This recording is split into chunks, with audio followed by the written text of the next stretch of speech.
Our road course specialist is about to take on one of the toughest short tracks in NASCAR, and this time, nobody's calling it a stunt. Shane Van Gisbergen is climbing back into a Truck Series ride for Richmond, and if you've been sleeping on what he's doing to ovals this year, you need to wake up right now, because this is starting to look like something bigger than a one-off appearance.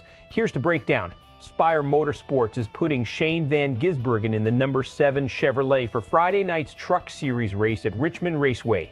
Hendrik Karsgom is backing the entry. This will be his 5th career Truck Series start, his 3rd one specifically on an oval, and that oval number matters a lot because his last oval start at North Wilkesboro ended with him running 3rd. That's his best oval finish in any national NASCAR series, period. Same weekend, he also led 49 laps in the Cup race and finished 5th. 2 different cars, 2 different series, one same driver, quietly rewriting expectations. Let's rewind for a second, because context here is everything. Van Gisbergen built his entire reputation on street courses and road courses. That's the label everyone slapped on him the moment he crossed over from supercars. Brilliant on turns, brilliant on braking zones, and completely unproven anywhere with just 4 corners and a whole lot of concrete. That label is starting to fall apart. Ovals are where NASCAR careers get made or broken. It's one thing to outbrake somebody into a hairpin.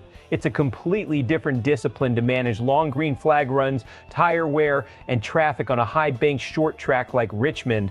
That's a skill set built on repetition, feel, and time in the seat, not raw natural talent. There's also a human layer to this particular ride. The number 7 truck has carried a rotating cast all season.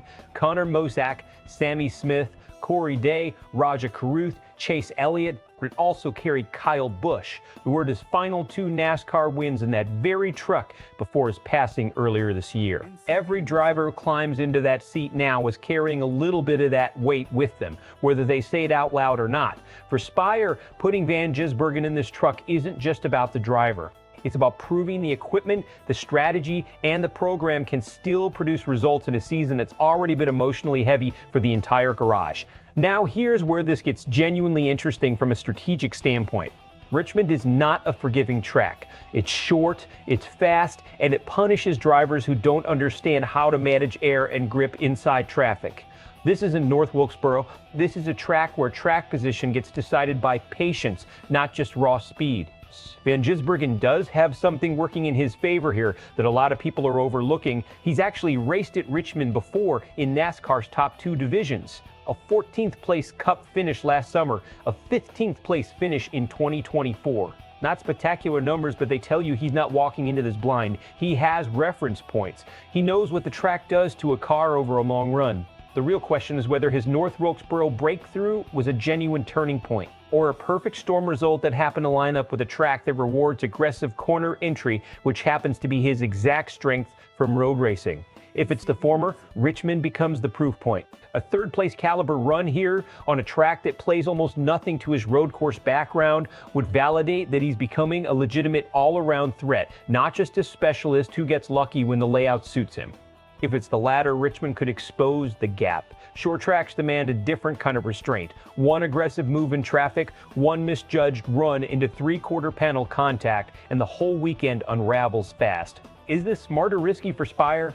Honestly, it's calculated. They're not throwing him into unfamiliar equipment blind. He's driven ovals for this same organization before. They know his ceiling and his floor. The upside, a strong run that builds momentum and sponsor value, outweighs the downside of a mediocre finish that gets forgotten by Monday. Expect a split reaction here, and it'll be loud on both sides. One group is going to point straight at North Wilkesboro and say the proof is already in, that Van Gisbergen has officially graduated from road course ringer to a driver worth watching every single week, ovals included.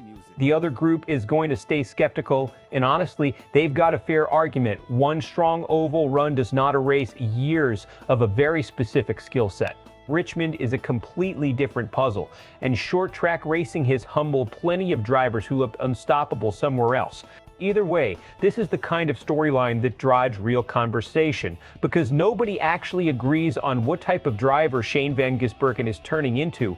Let's lay out both roads this could take. Best case, Van Gisbergen runs clean, manages the long runs, and finishes inside the top 10, maybe even threatens for a top 5.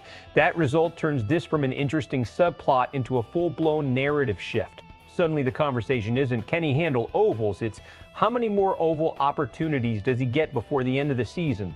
Worst case, traffic and inexperience catch up to him. A mid-pack finish, or worse, an incident that ends the night early. If that happens, it resets the entire conversation back to square one. Road course specialist, oval question mark. Same story as before North Wilkesboro ever happened. Richmond is going to answer a question nobody's been able to fully answer all year. So here's what I want to know from you. Is Shane Van Gisbergen actually turning into a complete NASCAR driver, or did North Wilkesboro just happen to fit his exact skill set perfectly? Drop your prediction in the comments before Friday night's green flag. I want to see who calls this one right.